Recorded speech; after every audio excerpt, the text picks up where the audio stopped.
Here's to the builders, the ones who don't wait for permission, the ones who learn at midnight, pitch at sunrise, and fail forward. They're not born with success, they build it. With duct-taped day jobs and one good idea too stubborn to die. They aren't influencers, they influence by doing. The system wasn't made for them, but they make it work anyway. You can doubt them, mock them, ignore them, but you can't stop them. Because they know, real growth starts inside. This is for them. This is Dr. Wood Recommends, where business meets real life. Talking to boomers is hard. Here's how to make it easy. So, you send a quick one-line question to your boss on the company chat. You need a fast answer to keep a project moving. You see those 3 little dots that show they're typing, and then they just disappear. Total silence. An hour later, an email lands in your inbox.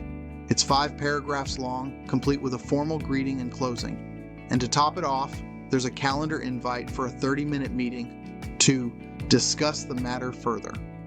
All you wanted was a yes or no. Instead, you got a formal inquest. If this sounds familiar, you're not alone, and you're not going crazy. It often feels like younger generations and baby boomers in the workplace are speaking completely different languages. It leads to constant friction, misunderstandings, and that sinking feeling that you're doing something wrong, even when you're just trying to get work done. Here's the thing, that feeling is backed by data. A recent study found that employees whose managers are 12 or more years older than them are nearly 1.5 times more likely to report having low productivity. This isn't just a personality clash, it's a communication breakdown, and the stress of constantly trying to navigate it is exhausting. You're walking on eggshells, rereading every message 10 times, and trying to figure out the unwritten rules of a game you were never taught. But what if I told you there's a playbook? A simple, straightforward guide to translating your communication style into one that not only avoids conflict, but actually builds respect and gets everyone on the same page. Stick around, because I'm about to give you the exact script. The agitation. Why is this so hard? Let's get real about the daily frustrations. It's that low-key, constant feeling that you're just disconnected. You use an emoji to seem friendly, and then spend the next hour worrying it came off as unprofessional. You send a quick lowercase email, and the response you get is so formal, it feels like a slap on the wrist. It's a minefield of small anxieties. You see your boomer colleague, let's call him Bob, walking over to your desk. Your heart sinks a little. This isn't going to be a quick chat. You sent him a message on Teams 20 minutes ago asking for a file link. Now he's here, in person, ready for a full-on conversation. For Bob, this is a sign of respect and thoroughness. He prefers face-to-face interaction. For you, it's an interruption that just shattered your focus. Or how about the feedback loop? You're used to a constant flow of info. You want to know if you're on the right track now, not in 3 months. So you ask your manager, we'll call her Carol, for her thoughts on a project. She glances at it and says, "Looks fine." You take that as a green light and move on. A week later, you find out she had major reservations and thought you should have known to dig deeper. What happened? You were looking for real-time feedback, but she's used to a world of structured, top-down annual reviews. The core of this friction isn't personal. It's not that Bob is trying to waste your time or that Carol is being passive-aggressive. It's that you're both playing by entirely different rule books. The baby boomer generation, born between 1946 and 1964, entered a workforce defined by corporate loyalty and a very specific hierarchical communication style. Their values were shaped around hard work being visible, communication being formal, and technology being a tool you use, not a world you lived in. They often see work as a central part of their identity. Younger generations, we tend to see work as just one part of a balanced life. They value formal, direct communication. We value authenticity and speed. Neither approach is right or wrong, but when they collide without a translator, you get frustration and disengagement. This is a real problem, but it's completely solvable. The solve, the 4-part communication playbook. All right, let's get to the solution. This isn't about changing your personality or becoming some corporate drone. It's about being strategic. It's about learning to speak a second professional language. Here is the 4-part playbook to make your conversations with Boomer colleagues not just easier, but way more effective. Playbook. Rule number 1, default to their preferred channel. The first rule is the simplest and most powerful. For any conversation that has some weight to it, a new project, a sensitive topic, a complex problem, start by using the channel they prefer. For many boomers, that means ditching the instant message and starting with an email, a phone call, or an offer to chat in person. I know. A phone call can feel awkward, and a meeting for a simple question feels like overkill. But to them, your quick I am can feel impersonal, disorganized, or even a bit disrespectful. By choosing a more formal channel, you're signaling, I take this seriously and I respect your time. Here's how it plays out. The before scenario. You send a quick message on Teams. Hey Bob, can you look at the Q3 report? A few things are off. The result? Ambiguity. Bob might be confused about the urgency, annoyed by the casual tone, and unsure what you need. He'll probably just ignore it and wait for a more formal request. Now, the after scenario. Using the playbook, you send an email instead. Subject line, quick question on Q3 report. The email is brief but respectful. Hi Bob, I was reviewing the Q3 report and had a question about the data on page 4. When you have a moment, would a quick 5-minute call be easiest, or should I send my questions over? Thanks. Your name. See the difference? You've given him control. You've shown you're organized, and you've framed it professionally. You're almost guaranteed to get a faster, more positive response because you started the conversation in his language. Playbook, rule number 2, structure your ask. The second rule is all about clarity. Boomers are often highly goal-oriented and appreciate structure.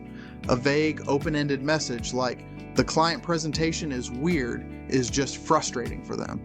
It doesn't define a problem or what you need. You're not giving them anything to act on. Instead, structure your request.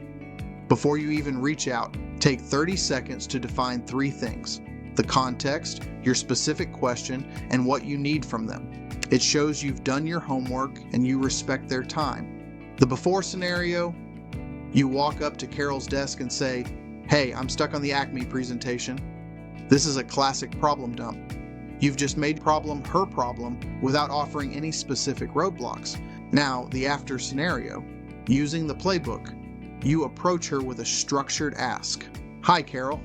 I'm on slide 7 of the Acme presentation, the market projections.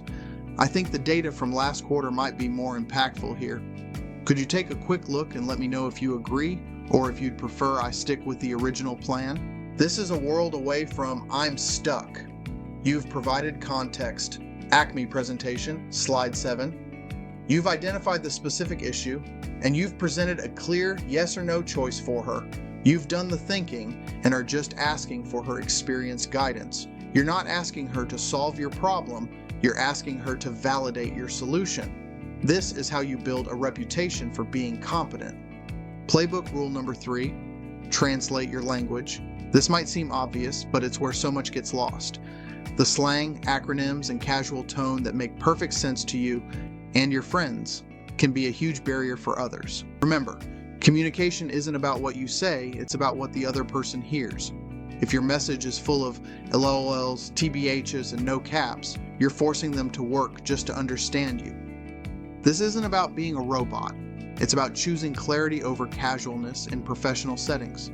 Use clear, jargon-free language and just spell things out. The before scenario. You send an email that says, hey FYI, the new project is a mess LOL. No cap, the client is going to be mad. TBH, we need to pivot ASAP. To someone outside your generation, this sounds panicked, unprofessional, and is basically gibberish. Now, the after scenario. With translated language. Hi team, quick heads up on the new project. I've spotted a few potential risks with our current timeline that I think we should address to make sure the client is happy. I put together a brief summary of my concerns and a few ideas for how we could pivot. Are you free for a 15-minute chat tomorrow to find a path forward? See the power in that? The message is the same: the project is in trouble, but the delivery is professional, solution-oriented, and crystal clear. You sound like a leader, not a panicked employee. Playbook rule number 4, make your work ethic visible. This last rule is a big one because it hits one of the biggest points of silent tension, different ideas of what hard work looks like. For many boomers who came up in an era of presenteeism, work ethic meant being the first to arrive and the last to leave. For younger generations, efficiency is king. We want to get our work done at a high level and then go live our lives. The problem is, when you finish your work efficiently and leave at 5:01 p.m., someone with a different frame of reference might see that as a lack of dedication. You can't just be efficient. You have to show your efficiency. The before scenario: you crush your to-do list, get everything done, and head out the door the minute the clock strikes 5. You feel productive. Your manager might just see an empty chair and wonder about your commitment. The after scenario, using the playbook: you still finish your work just as efficiently, but before you log off, you send a quick summary email. It's not about bragging, it's a status update. Hi Carol, quick EOD update for you. I've completed the draft of the X report and submitted the final invoice for Y. I'm all set to tackle the Z client first thing in the morning. Have a great evening. With one 2-sentence email, you have completely reframed the narrative. You are no longer the person who leaves early. You are the person who is organized, productive, and on top of your responsibilities. This playbook isn't magic, but it absolutely works. It's about making small shifts that have a massive impact. And if this is making sense to you, let me know. Drop a playbook in the comments below. I want to hear your stories too. What are the biggest communication hurdles you've faced at work? Share your tips, share your frustrations. The more we talk about this, the easier it gets for everyone. And of course, if you want more practical guides for navigating the modern workplace, make sure you subscribe and hit that notification bell so you don't miss what's coming next. Bridging this communication gap isn't about us versus them. It's not about convincing boomers to act more like us or us trying to act more like them. It's about empathy and realizing that we can all benefit from each other's strengths. Their decades of experience are invaluable. Our digital fluency and fresh perspectives are just as powerful. When you combine the two, the entire team wins. The goal is to stop seeing generational stereotypes and start seeing individuals with different but equally valid ways of working. This playbook isn't about sucking up or being fake. It's about being a sharp, strategic, and adaptable communicator. It's about becoming the person who can work effectively with anyone, regardless of their age. That is a true superpower in today's workplace, and now you have the guide to build it.